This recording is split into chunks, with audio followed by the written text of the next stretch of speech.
Nagaa akkam jirtu ani maqaan koo Naatnaa'el Mangisteen jedhama. Barataa Jimmaa Yuunivarsiitii waggaa arfaffaati. Gaaffilee barattoota baay'ee kan ta'e dipaartimentii haaraa reefuu Itoophiyaa keessatti digiriidhaan kennamu jalqabe waa'ee Aviation and Aerospace Engineering isinitti hima. Egaa viidiyoo kana osoo hin jalqabin dura viidiyoo kana like godhaa. Chaanaalii kana immoo subscribe gochuudhaan haa eegallu. Dipaartimentiin kun yeroo ammaa kanatti Yuunivarsiitii Jimmaa keessatti qofa digiriidhaan kennamaa jira. So viidiyoo kanaan dipaartimentiin kun maal qo'ataa, dipaartimentii kana galuudhaafis maaltu barbaachisaa kan jedhu diiteelii isaa isinitti hima. Telegram chaanaalii koo description boxii yookiin comment boxii irraa join godhaa. Dursinee dipaartimentiin kun maali gaaffii jedhu irraa mee haa eegallu. Aerospace Engineering egaa Aerospace Engineering damee mechanical engineering ta'ee waa'ee mekaaniksii irratti kan xiyyeeffatudha. Waa'ee mekaaniksii ni beektu. Mekaaniksiin damee fiizikii ta'ee waa'ee mooshinii fi waa'ee foorsi irratti kan xiyyeeffatudha. So gabaabaatti fiildii kana barachuuf fiiziksii fi maatisii jaallachuu fi hojjechuun danda'uun dirqama jechuudha. Fiildii kana barachuuf maatisii fi fiiziksiin dirqamadha. So Aerospace Engineering waa lama irratti xiyyeeffata. Isaanis aircraft fi spacecraft jedhamu. Gabaabaatti isinitti hima. Aircraft jechuun anything designed to fly within the Earth's atmosphere. Wantoota Earth's atmosphere keessa balali'an kamiyyuu we say this aircraft. Like fakkeenyaaf kanneen akka airplane, helicopter fi drone. Isaan kun qilleensa lafaa keessa balali'u miti. So this is called aircraft. Okay?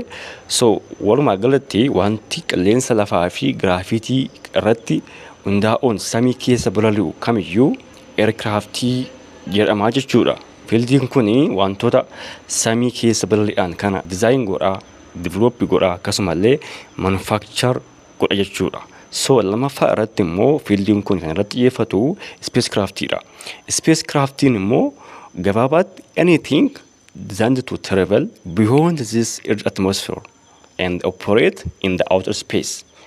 Fakkeenyaaf kanneen akka rookeettii, kanneen akka satelaayitii, raadaarii fi kanneen biroo isaan kun qilleensa lafaa fi giraafitii lafaa overcome gochuun warreen balali'an kana kanneen qo'atanii Aerospace Engineering ta'a jechuudha. So kan namni Aerospace Engineering baratu tokko kanneen kana design godhaa, develop godhaa akkasumallee manufacture godha jechuudha. So keessumaa barattoonni waa'ee helikopterii, satelaayitii, rookeettii qo'achuu jaallattanii fiildiin kun isiniifidha. Please fiildii kana baradhaa isiniin jedha. Egaa erga amma kana jenne fiildiin kun Yuunivarsiitii Jimmaa keessatti haala kamiin kennama? Tokkoffaa firiin intiraansii egzaamii keessanii parsantii 20 irraa evaluate godhama. Yaa kuni baay'ee effektiin qabu garuu parsantii 20 irraa kun evaluate godhama. Lammaffaa irratti immoo qormaanni parsantii 20 irraa ni kennama jechuudha. Okay? Parsantii 20 irraa dipaartimentii kana galuudhaaf qormaanni ni kennama.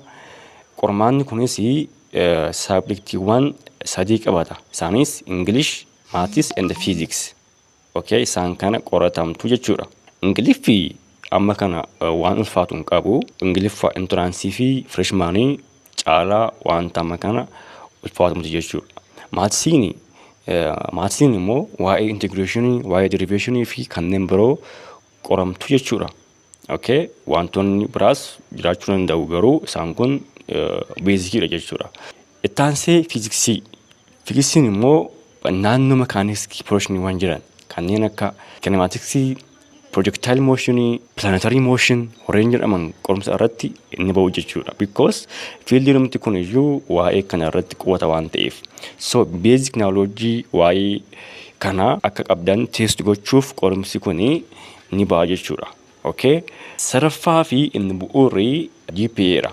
GPA'n kunis freshman course, first year fi pre-engineering kan qabu. CGPA'n baay'ee isin fayyada jechuudha. Kunis parsantii 50 irraa ni ilaalama. Kun baay'ee isin fayyada jechuudha. Arfaffaa irratti erga warreen armaan olitti tarra'an hunda darbitan booda gaaffii interview ni jira. Kun immoo parsantii 10 irraa qoramtu jechuudha. So walumaa galatti fiildiin kun baay'ee gaariidha because haaraa waan ta'eef carraa hedduu qaba jechuudha.